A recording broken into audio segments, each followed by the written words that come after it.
राधे राधे प्यारे भक्तों, आज का श्री सत्यनारायण पूजा मोहित शीला खिजूर तालाब मोड़ आसनसोल वेस्ट बंगाल। श्री सत्यनारायण पूजा का आनंद लीजिए और राधे राधे प्यार से बोलिए जय श्री राधे राधे राधे। रघुवंशनाथम ओम श्री सीतारामचंद्राय नमः। अक्षतं समर्पयामि श्री सीतारामचंद्राय नमः। पुंगीफलं समर्पयामि श्री सीतारामचंद्राय नमः। पुष्पं समर्पयामि श्री सीतारामचंद्राय नमः। दुर्वादलं समर्पयामि श्री सीतारामचंद्राय नमः। बेलपत्रं समर्पयामि श्री सीतारामचंद्राय नमः। चंदनं समर्पयामि श्री सीतारामचंद्राय नमः। वस्त्रं समर्पयामि श्री सीतारामचंद्राय श्री सीतारामचंद्राय नमः। निवेद्यं समर्पयामि श्री सीतारामचंद्राय नमः। धूपं दीपं समर्पयामि श्री सीतारामचंद्राय नमः। ओम देवी प्रपन्नाति हरे प्रसीद प्रसीद मातर जगतोऽखिलस्य प्रसीद विश्वेश्वरि पाहि विश्वं त्वमेश्वरि देवि चराचरस्यम्। ओम नमो दिव्यं महादिव्यं शिवाय संतं नमो नमः। ओम नमो प्रकृत्याय भद्राय नित्याय प्रणताय स्मृताय नमो नमः। ओम श्री आदिशक्ति जगदम्बिकाय नमः। अक्षतं समर्पयामि श्री आदिशक्ति जगदम्बिकाय नमः। पुंगीफलं समर्पयामि श्री आदिशक्ति जगदम्बिकाय नमः। पुष्पं समर्पयामि श्री आदिशक्ति जगदम्बिकाय नमः। दुर्वादनं समर्पयामि श्री आदिशक्ति जगदम्बिकाय नमः। वस्त्रं समर्पयामि श्री आदिशक्ति जगदम्बिकाय नमः। एगो नैवेद्य चढ़ा दीजिए। ओम नैवेद्यं समर्पयामि श्री आदिशक्ति जगदम्बिकाय नमः। दक्षिणा द्रव्यं समर्पयामि श्री आदिशक्ति जगदम्बिकाय नमः। लाल देह लाल यशर धरित लाल अंगूर वज्र देह दानम दलन। जय जय कपि श्याम रामचंद्र शंकर भजो। ओम श्री आदिशक्ति जगदम्बिकाय नमः। फिर जल ले लीजिए हाथ में। ओम वंदे देवी उमापति सुरगुरं वंदे जगत्कारणं वंदे पन्नाभूषं मृगरं वंदे पशूनां पत्यं वंदे सूर्य शशांक वंदिनं वंदे मुकुंदप्रियं वंदे भक्तजनाश्रयवर्धनं वंदे शिवशंकरायतम्। ओम श्री शिवशंकराय नमः। क्षतं समर्पयामि श्री शिवशंकराय नमः। पुंगीफलं समर्पयामि श्री शिवशंकराय नमः। पुष्पं समर्पयामि श्री शिवशंकराय नमः। दुर्वादनं समर्पयामि श्री शिवशंकराय नमः। वस्त्रं समर्पयामि श्री शिवशंकराय नमः। बेलपत्रं समर्पयामि श्री शिवशंकराय नमः। नैवेद्यं समर्पयामि श्री शिवशंकराय नमः। दक्षिणाद्रव्यं समर्पयामि श्री शिवशंकराय नमः। धूपं दीपं समर्पयामि श्री शिवशंकराय नमः। ओम कृष्णाय वासुदेवाय हरे परमात्मने प्रणतः क्लेशनाशाय गोविंदाय नमो नमः। ओम श्री राधा कृष्णाय नमः। क्षतं समर्पयामि श्री राधा कृष्णाय नमः।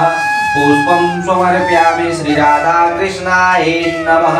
दुर्वादनं समर्पयामि श्री राधा कृष्णाय नमः। पुंगीफलं समर्पयामि श्री राधा कृष्णाय नमः। चंदनं समर्पयामि श्री राधा कृष्णाय नमः। वस्त्रं समर्पयामि श्री राधा कृष्णाय नमः। ओम नैवेद्यं समर्पयामि श्री राधा कृष्णाय नमः। दक्षिणाद्रव्यं समर्पयामि श्री राधा कृष्णाय नमः। धूपं दीपं समर्पयामि श्री राधा कृष्णाय नमः। ओम गुरुर्ब्रह्मा गुरुर्देवो महेश्वर गुरुर् साक्षात् परब्रह्म तस्मै श्री गुरुवे नमः। ओम श्री ब्रह्माय नमः। क्षतं समर्पयामि श्री ब्रह्माय नमः। पुंगीफलं समर्पयामि श्री ब्रह्माय नमः। ओम एन बिंदोरि राजधानुनाथनित्वरक्षति माचलम सर्वमंगलमंगले शिवे सर्वार्थ साधिके शरण्यत्र्यंबके गौरी नारायणी नमोस्तुते। या देवी सर्वभूतेषु मातृरूपेण संस्था नमस्तस्यै नमस्तस्यै नमस्तस्यै नमो नमः।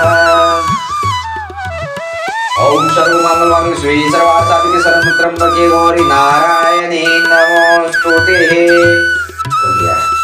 पूजा गलत हुआ अच्छा हो से मतलब नहीं। ब्राह्मण आपके घर से खुश होकर चल गया या ब्राह्मण कुछ जानता हो नहीं जानता, उसे कोई मतलब नहीं। खुश होके चल जाना चाहिए, आपका पूजा वहीं सफल हो जाएगा।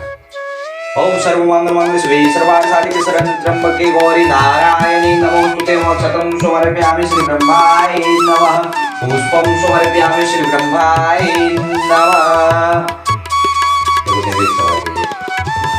ओम नैवेद्यं समर्पयामि श्री ब्रह्माय नमः। दक्षिणाद्रव्यं समर्पयामि श्री ब्रह्माय नमः।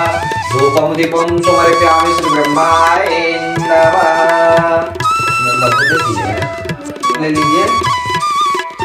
परिवार से धन धान्य हेतु सुखी संपदा हेतु विद्या बुद्धि प्राप्ति हेतु सकल मनोकामना प्राप्ति हेतु धन धान प्राप्ति हेतु सकल मनोकामना प्राप्ति हेतु दादाजी का 1.25 महीना के ऊपर में करें, उनका नाम ले लीजिए, गोत्र का नाम ले लीजिए। स्वर्ग प्राप्ति कायम ब्रह्मन्मुख निवेद दक्षिणादर अहम संकल्प करिष्ये। वहाँ ठाकुर जी को ऊपर में रख दीजिए। सत्यनारायण वर्त कथा हम ब्रह्मन्मुख पुस्तक संकल्प करिष्ये।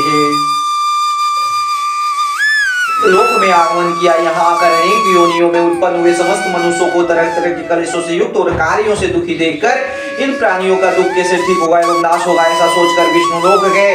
वहां श्वेत वर्ण और 4 भुजाओं वाले देवों के इन नारायण जिनके हाथ में शंकर चक्र गदा तथा वनमाला पहने हुए थे देखकर नारद जी स्तुति करने लगे। नारद जी बोले, हे भगवान, आप अत्यंत शक्ति से संपन्न है, मन तथा वाणी भी आपको नहीं पा सकता है। आपका आदि मध्य और अंत नहीं है, निर्गुण स्वरूप होते हुए भी अनंत गुणों से युक्त हैं, संपूर्ण सृष्टि की आदि भूत और भक्तों के दुखों को नष्ट करने वाले हैं। आपके लिए मेरा नमस्कार है। नारद जी की विनती सुनकर भगवान विष्णु ने दर्शन दिए, बोले, हे मुनीश्वर, वह सब अपना मनोरथ तुम मुझसे को, मैं उनका उत्तर दूंगा। नारद जी बोले, मृत लोक के निवासी प्राणी अनेक योनियों में उत्पन्न हुए जो अपने पाप कर्मों से महान दुखी हो रहे हैं। तो हे स्वामी, यदि आपके मेरे ऊपर कृपा है तो बतावे कि उनका दुख किस प्रकार से दूर होगा एवं नाश होगा।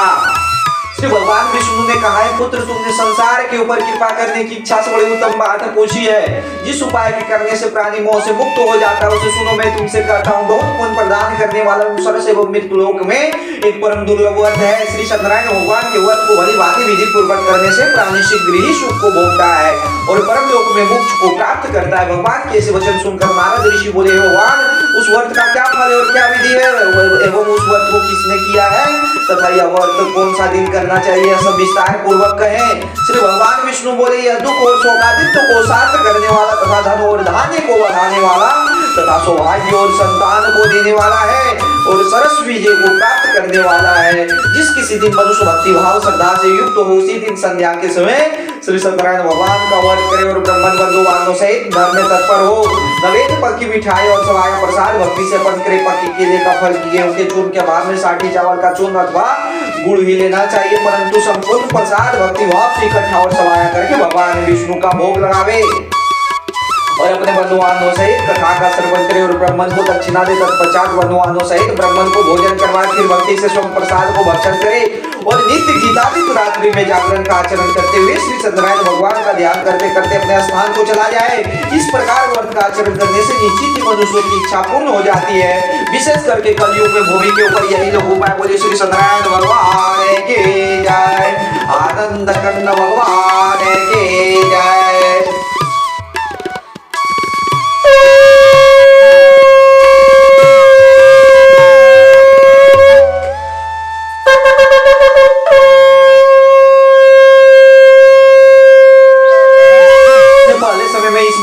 आज मैं बताता हूँ, सुनो। सुंदर काशीपुर नगर में कति निर्धन ब्राह्मण रहता था। वह भूख और प्यास से बेचैन हुए नित्य ही पृथ्वी पर घूमता रहता। ब्राह्मण से प्रेम करने वाले विष्णु भगवान ने ब्राह्मण को दुखी देखकर बूढ़े ब्राह्मण का रूप धारण करके उसके पास आदर के साथ पूछा, प्रिय नित्य दुखी पृथ्वी पर क्यों घूमते हो? हे श्रेष्ठ ब्राह्मण, यह सब मुझसे को मैं सुनना चाहता हूँ। ब्राह्मण बोला कि मैं निर्धन ब्राह्मण हूँ, भिक्षा के लिए पृथ्वी पर निकला हूँ। भगवान, यदि आप इसका उपाय जानते हैं तो कृपा कर कहें। वृद्ध ब्राह्मण बोला कि श्री सत्यनारायण भगवान मन चाह फल को देने वाले हैं, इसलिए ब्राह्मण तुम उनका पूजन और व्रत करो, जिसके करने से मनुष्यों की सब इच्छा पूर्ण हो जाती है। ब्राह्मण को इस व्रत का सारा विधान बतलाकर बोले, ब्राह्मण का रूप धारण करने वाले श्री सत्यनारायण भगवान अंतर ध्यान हो जाते हैं। जिस व्रत को वृद्ध ब्राह्मण ने बतलाया मैं उसको अवश्य करूंगा। यह निश्चय करके उस ब्राह्मण को रात में नींद नहीं आई। वो सवेरे उठकर श्री सत्यनारायण भगवान का व्रत का निश्चय कर ब्राह्मण भिक्षा के लिए चला गया। उस दिन ब्राह्मण को भिक्षा में बहुत सा धन दान मिला, जिसे वो बंधुआनों के साथ श्री सत्यनारायण भगवान का व्रत किया। इस व्रत के प्रभाव से वो ब्राह्मण सब दुखों से छूटकर अनेक प्रकार की संपत्तियों से युक्त हुआ। उस समय से तो ब्रह्मन प्रतिमास इस व्रत को करता रहा। इस तरह श्री सत्यनारायण भगवान के व्रत को करके वह ब्रह्मन सब पापों से छूटकर मोक्ष को प्राप्त हुआ। आगे जो भी पृथ्वी पर श्री सत्यनारायण भगवान का व्रत करेगा तो वो सब पापों से छूट जाएगा। इस तरह नारद मुनि ने नारायण का कहा हुआ व्रत मैंने तुमसे कहा है विप्रिय, अब क्या कहो। ऋषि बोले, मुनीश्वर, संसार में उस ब्राह्मण से सुनकर किसने इस व्रत को किया, आप यह सब सुनना चाहते हैं, इसके सुनने की हमारे हृदय में बड़ी श्रद्धा है। श्री सूर्ति जी बोले, मुनीश्वर, जिसने इस व्रत को किया हुआ सुनो। एक समय वह ब्राह्मण धन परमेश्वर के अनुसार वर्धवानों के साथ व्रत करने को तैयार हुआ। उसी समय एक लकड़ी बेचने वाला आया और बाहर लकड़ियों को रखकर ब्राह्मण के घर गया। प्यास से दुखी लकड़हारे ने ब्राह्मण को व्रत करते हुए देखा और ब्राह्मण को नमस्कार कर बोला कि आप क्या कर रहे हो और इसके करने से क्या लाभ मिलता है, यह सब विस्तार पूर्वक कहे। ब्राह्मण बोला कि यह सब श्री सत्यनारायण भगवान का कृपा है, उसी की कृपा से मेरे यहाँ धन धान की वृद्धि हुई है। उसे इस व्रत के विषय में जानकर लकड़हारे बहुत प्रसन्न हुआ। प्रसाद खाकर जल पीकर अपने घर को चला गया। लकड़हारे ने मन में यह विचार किया कि आज लकड़ी बेचने से जो धन प्राप्त होगा उसे मैं श्री सत्यनारायण भगवान का उत्तम व्रत करूंगा। मन में ऐसा विचार करके वह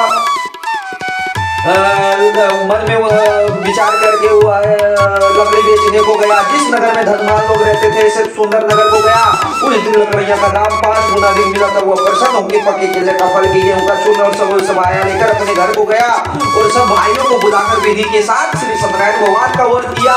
उस व्रत के प्रभाव से लकड़हारे धन पुत्र आदि से युक्त हुआ तथा संसार का सारा सुख होकर बैकुंठ धाम को चला गया। बोले श्री सत्यनारायण भगवान के जय, आनंद कंद भगवान के जय।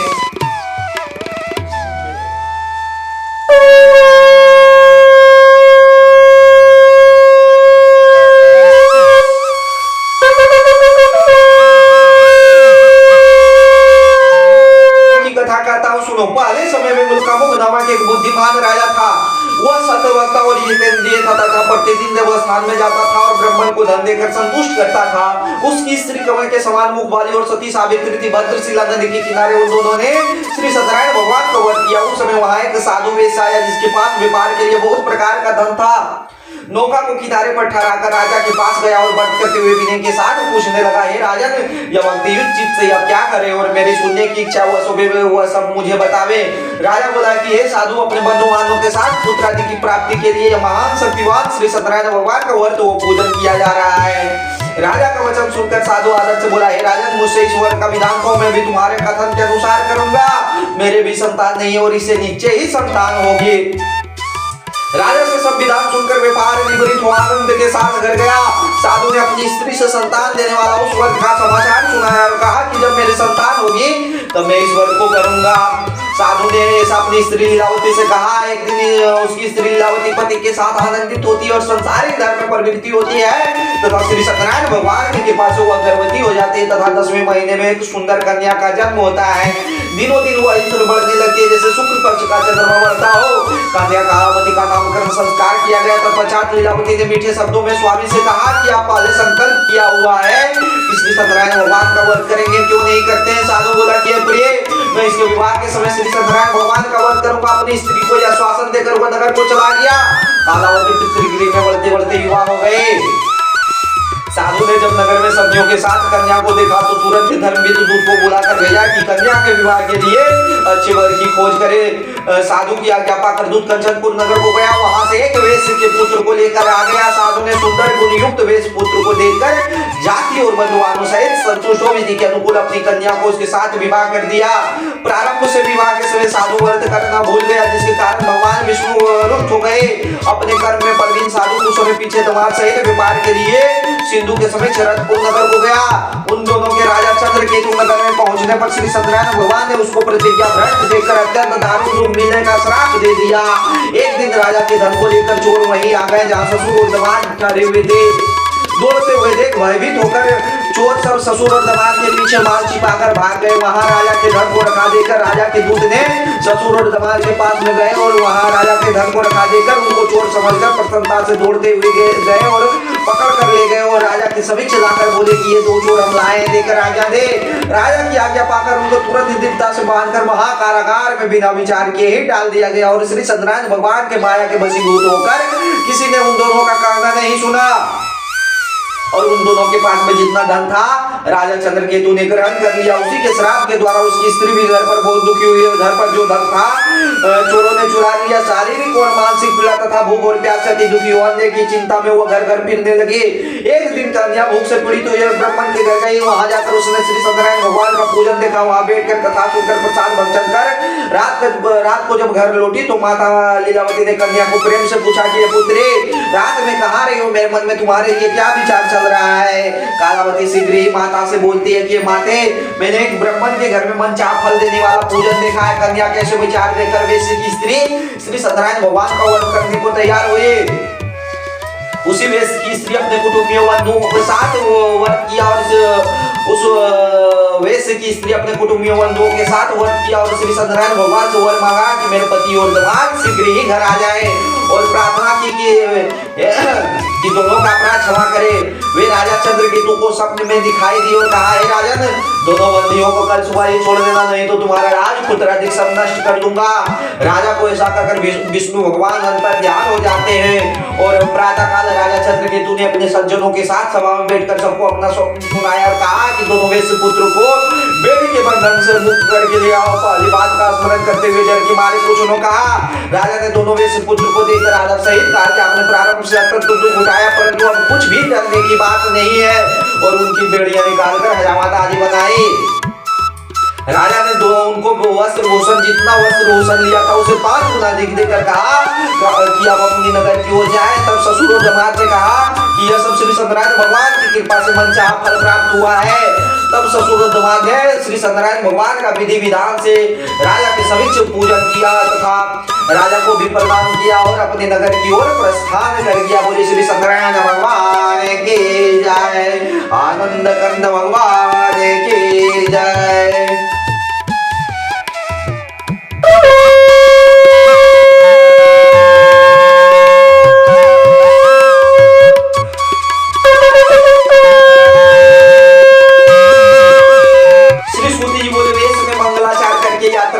ब्राह्मण को धन देकर अपने नगर की ओर चला। वैश्य के थोड़ी दूर पहुंचने पर श्री सत्यनारायण भगवान ने वैश्य से पूछा कि हे साधु तेरी नाम में क्या भरा पड़ा है? अभिमानित वैश्य ने हंसते हुए उत्तर दिया कि हे दंडी स्वामी आप क्यों पूछते हो? क्या मुद्रा लेने की इच्छा है? मेरी नाम में तो बेल पत्ते आदि घास भूसे भरे पड़े हुए। वैश्य का कठोर वचन सुनकर भगवान विष्णु ने कहा कि तुम्हारा कहना ही सत्य हो। ऐसा कहकर तुरंत दंडी उसके पास से चले गए और कुछ दूर जाकर समुद्र के किनारे आसन जमा दिया। दंडी के चले जाने के नित्य क्रिया के तत्पश्चात नाम को उठी देखकर बहुत आश्चर्य हुआ तथा नाम में घास भूसे फूल आदि छोड़कर मूर्छित होकर भूमि पर गिर पड़ा। उस समय उसके दामाद ने कहा कि आप यह शोक न करें, यह सब दंडी स्वामी का श्राप है। वो सब कुछ कर सकते हैं, इनमें कोई संदेह नहीं है, अतः उनकी शरण में चलना चाहिए तभी हमारी इच्छा पूरी होगी।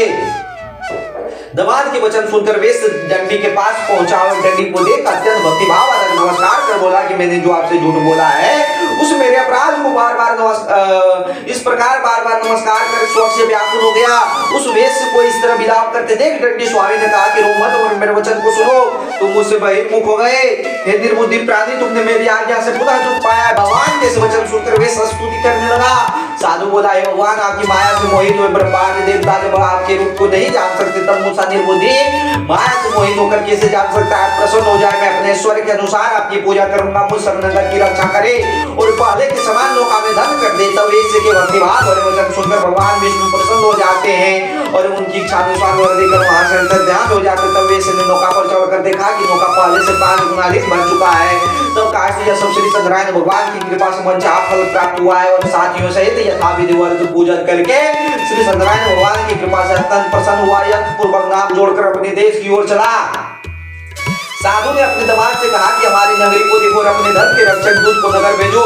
दूत ने नगर में जाकर वैश्य की स्त्री को देखकर हाथ जोड़कर अनुकूल वचन के वैश्य दामाद तथा बंधुआनों सहित नगरी के समीप आ गए हैं। दूत के ऐसे वचन सुनकर वैश्य की स्त्री बहुत प्रसन्न होती है और श्री सत्यनारायण भगवान की पूजा कर अपनी कन्या से बोलती है कि पुत्री में चलती हो तो दर्शन करने के लिए शीघ्र ही आ जाना। ऐसा माता का गाना सुन और व्रत को समाप्त कर प्रसाद को त्याग कर वो भी पति की ओर चले गए। जिससे श्री सत्यनारायण भगवान ने क्रोध करके उसके स्वामी को धन सहित नौका को डुबो दिया। कालावती अपने पति को न पाकर बहुत शौक से रोती पीटती भूमि पर लौटने लगी। इस तरह नौका को देख और कन्या को रोती देख वेद ने भयातुर होगा कि क्या आश्चर्य हुआ है, सारे मोहल्ला भी चिंता करने लगे। तब लीलावती अपनी कन्या को देख बेचैन हुई विलाप करते हुए पति से बोलती, अभी नाम सहित कहाँ छिप गए, मैं नहीं जानते कि कौन से देवता के प्रकोप से नाम रखने गई है। श्री सत्यनारायण भगवान का महत्व तो कौन जान सकता है। यह सज्जनों के साथ अत्यंत विलाप करने लगे। लीलावती कन्या को गोद में लेकर रोने लगी और कलावती कन्या स्वामी को नौपाकर खड़ाऊ लेकर सती होने का निश्चय किया। कन्या का ऐसा विचार देखकर वेश और उसकी स्त्री अत्यंत शोक से पीड़ित हुई और चिंता करने लगी, या तो श्री सत्यनारायण भगवान ने नौका को हर लिया अथवा मैं उनकी माया से मोहित हो गया। मैं अपने धन एवं ईश्वर के अनुसार श्री सत्यनारायण भगवान का वध करूंगा। इस तरह अपना मनोरथ सबको बुरा करना और डंडे के समान दंडवत बार भूमि पर गिरकर श्री सत्यनारायण भगवान को प्रणाम किया। तब दिनों के पालन करने वाली श्री सत्यनारायण भगवान दया से पूर्ण होकर साधु से बोले कि हे साधु, तेरी कन्या ने प्रसाद को छोड़कर पति को देखने चली आई, इसलिए कन्या का पति अदृश्य हो गया है। अब शीघ्र घर जाओ और प्रसाद खाकर लौट आ तो तेरी कन्या का पति मिल जाएगा। आकाश से ऐसे आकाशवाणी सुनकर शीघ्र घर जाती है और वह प्रसाद खाकर जब आती है तो अपने पति को वहां पाती है। तब कालावती अपने पति के पास गई और कहा कि अब घर चलो, क्यों देर करते हो। कन्या का वचन सुनकर वे संतुष्ट हुआ। श्री सत्यनारायण भगवान का विधि विधान से पूजन कर वधुवानु सहित अपने घर को गया और पूर्णमासी तथा संक्रांति को सदैव श्री सत्यनारायण भगवान का विधि विधान से पूजन कर इस लोक में सुख भोगने के तत्पश्चात स्वर्ग लोक को चला गया। बोले श्री सत्यनारायण भगवान के जय। आनंद कर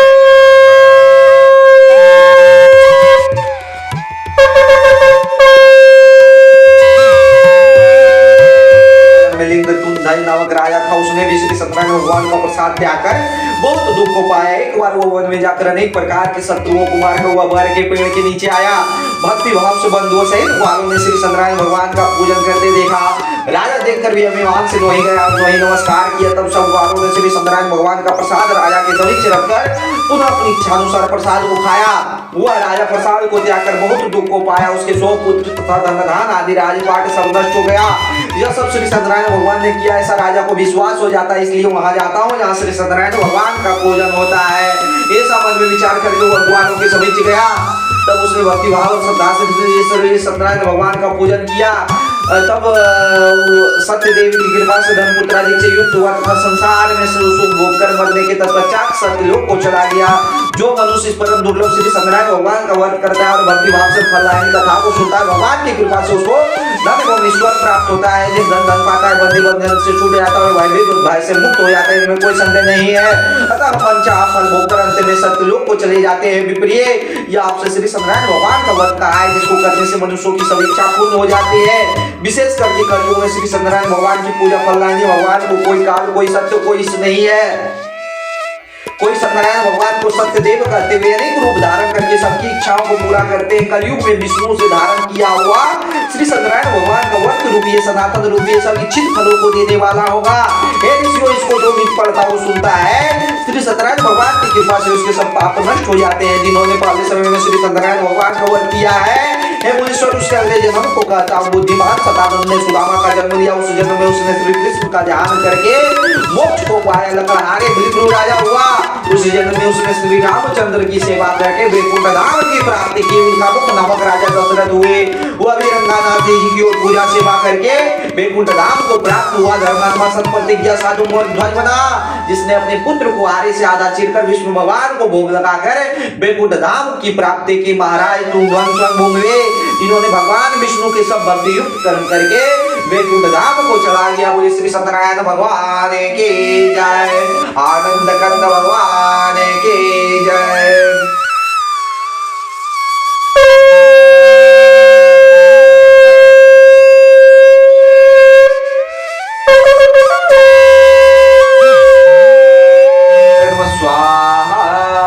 ओम श्री गणपते नमः स्वाहा। ओम श्री माधवाय नमः स्वाहा। ओम श्री केशवाय नमः स्वाहा। ओम श्री भूमाय नमः स्वाहा। ओम श्री केतुवाय नमः स्वाहा। सत्याय नमः स्वाहा। ओम श्री विष्णुवाय नमः स्वाहा। ओम श्री लक्ष्म्याय नमः स्वाहा। ओम श्री शिव शंकराय नमः स्वाहा। ओम श्री पार्वत्याय नमः स्वाहा। ओम ऐं क्लीं श्री दुर्गाभ्यो नमः स्वाहा। ओम त्र्यंबकं यजामहे सुगन्धिं पुष्टिवर्धनं उर्वारुकमिव नमः स्वाहा। ओम त्र्यंबकं यजामहे सुगन्धिं पुष्टिवर्धनं उर्वारुकमिव नमः स्वाहा। ओम त्र्यंबकं यजामहे सुगन्धिं पुष्टिवर्धनं उर्वारुकमिव नमः स्वाहा। ओम त्र्यंबकं यजामहे सुगन्धिं पुष्टिवर्धनं उर्वारुकमिव नमः स्वाहा। ओम भूर्वसतः श्रीतुरन्वरो देवस्य धीमहि धियो यो नः प्रचोदयात् स्वाहा। ओम भूर्वसतः श्रीतुरन्वरो देवस्य धीमहि धियो यो नः प्रचोदयात् स्वाहा। ओम भूर्वसतः श्रीतुरन्वरो देवस्य धीमहि धियो यो नः प्रचोदयात् स्वाहा। ओम भूर्वसतः श्रीतुरन्वरो देवस्य धीमहि धियो यो नः प्रचोदयात् स्वाहा। स्वाहा स्वाहा स्वाहा स्वाहा। नमस्तसे नमो नमः या देवी सर्वभूतेषु मातृरूपेण संस्था नमस्तसे नमस्तसे नमस्तसे नमो नमः या देवी सर्वभूतेषु लक्ष्मी रूपेण संस्था नमस्तसे नमस्तसे नमस्तसे नमो नमः। ओम श्री अग्निदेव ओम श्री सर्वदेवताभ्यो नमः स्वाहा।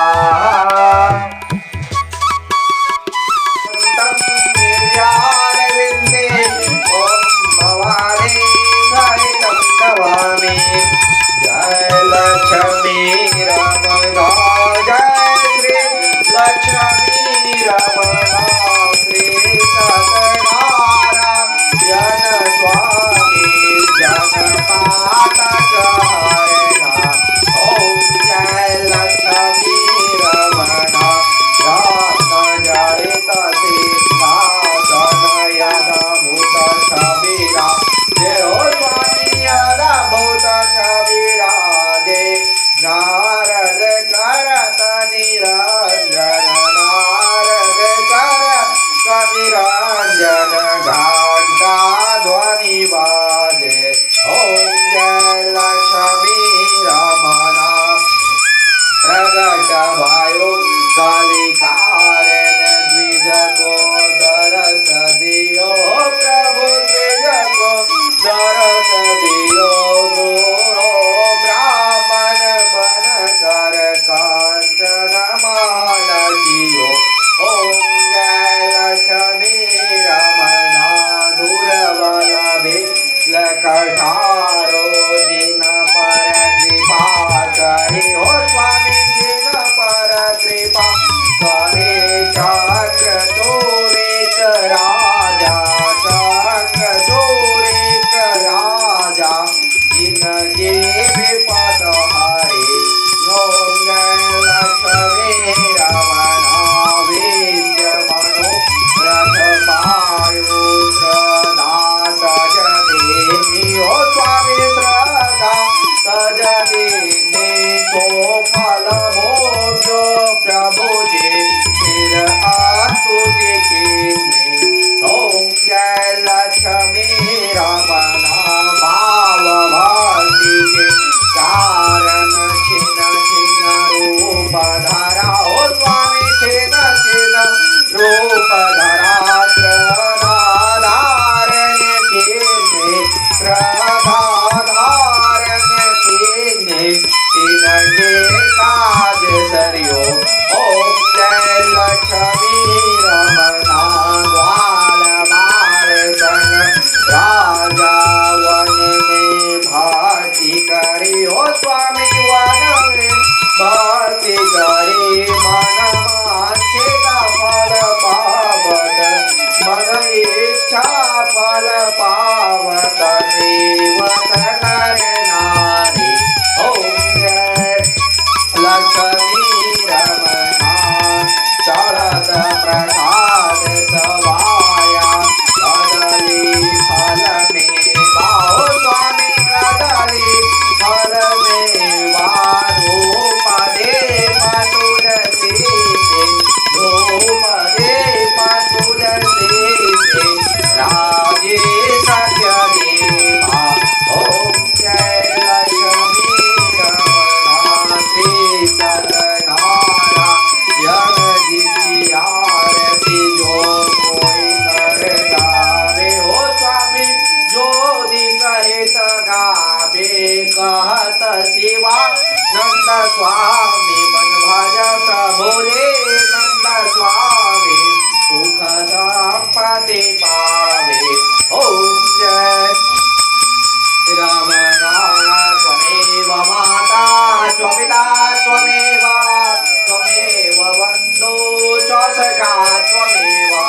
त्वमेव वेद्या द्रविणं त्वमेव त्वमेव सर्वं मम देव देवा त्वमेव सर्वं मम देव देवा। बोले श्री सत्यनारायण भगवान की जय, आनंद कंद भगवान की जय, श्री जगत जननी जगदम्बा की जय, श्री आदिशक्ति भवानी की जय, महागौरी की जय, कालरात्रि की जय, अपने माता पिता की जय, अपने गुरुजनों की जय, मैया पार्वती की जय, शंकर भगवान की जय। नमो पार्वती पतये हर हर महादेव हर हर। सुता पण हातीच आहे.